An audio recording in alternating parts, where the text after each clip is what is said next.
Today, we want to tell you a story. It is one of the most interesting battles of the Philippine-American War. Balangiga was a small town on the island of Samar in the Philippines. On 1898, Company C of 9th Infantry of the United States arrived on the island and were assigned to bring liberty and justice to Filipino people. In the beginning, the interactions of the Americans and the people of Balangiga were very cordial.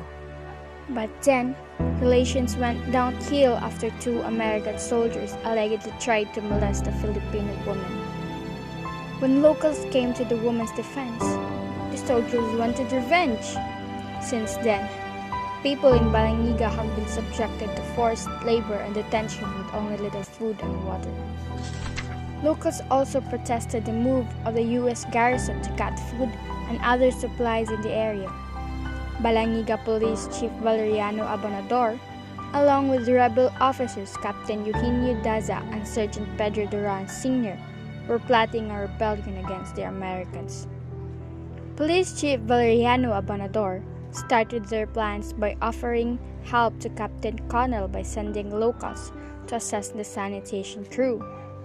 Actually, the locals are insurgents recruited to assault Company C. The company commander, Captain Thomas W. Connell, accepted the offer of Police Chief Valeriano Abanador to let locals work on the sanitation crew to help prevent the spread of cholera.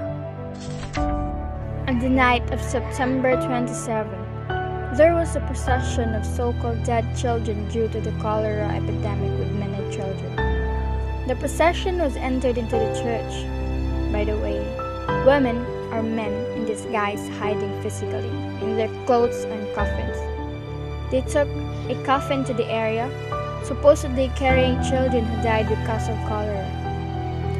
However, the inside was a stockpile of weapons, including bolo knives that were brought to the church under the pretext that the cholera epidemic had killed many kids. Balangiga was also overrun by reinforcements from neighboring towns under the pretext of preparations for a fiesta several days before the assault. At 6:45 a.m. on September 28, 1901, Captain Thomas W. Connell allowed his men to have breakfast outside the camp.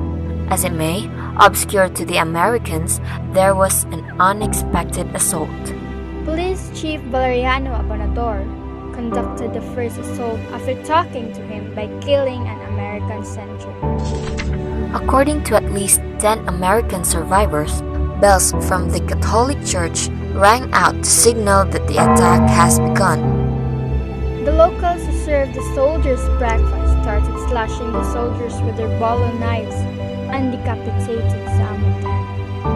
In order to target innocent American soldiers, locals even went to the barracks. Out of 74 U.S. servicemen, 48 were killed, dozens were wounded, and 4 went missing. It was almost a wipeout and the largest massacre of American soldiers since the Battle of Little Big Horn. The American soldiers who survived managed to escape by Barodo, led by Sergeant Frank Batron. They arrived at another American post where they relayed their tale. What happened next was bloodshed, fought-burns massacre. The Americans were fuming with anger.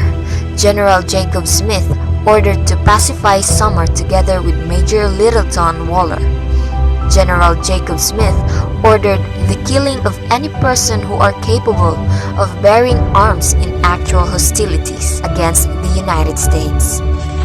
General Jacob Smith's comment became more notorious when he ordered his men to kill everyone over 10 and turn the area into a howling wilderness. "I want no prisoners," he said. "I wish you to kill and burn. The more you kill and burn, the better it will please me." The troops of Waller immediately explored the town of Samar to search for the culprit who killed the American soldiers. The soldiers destroyed the food supplies, burned the houses, shot the animals, and killed the natives. The villages in Balangiga were also burned and looted by soldiers. The killings did not stop there, as until 1902, the US managed to implement a scorched earth policy that meant the utter destruction of the city and its inhabitants.